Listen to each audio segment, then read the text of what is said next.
Another good one for shoulder and elbow mobilization. A lot of times doing snatches and overhead presses, there's a lot of compression in the elbow, and working that turn to go up in front of the body and turn to get up to overhead can put some tension on the elbow. I've talked to a couple people that have had some elbow issues.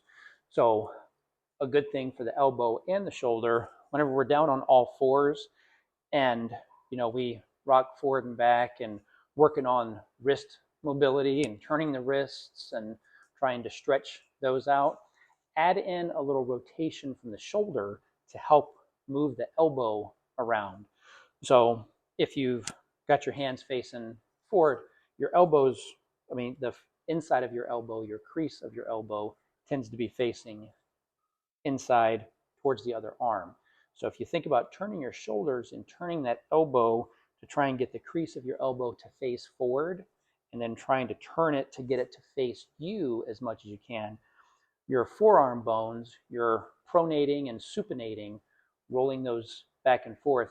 You're kind of stretching on a fixed wrist. So you're moving your arm above your wrist.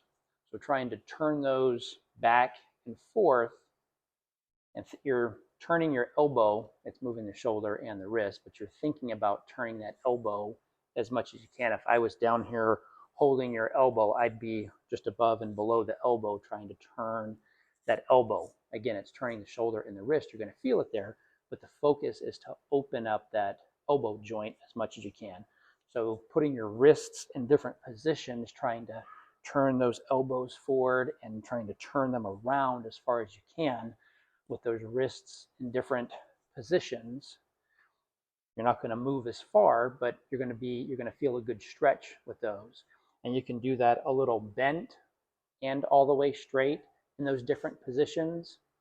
And the more mobility you get in there, the easier it will be to work on those overhead motions that bother, or pulling. If you get any elbow issues with pulling up from a deadlift, if you notice that grabbing a barbell is difficult, but you can hold dumbbells or kettlebells because you can adjust your wrist position, a lot of times that has to do with an elbow issue. So give those a try.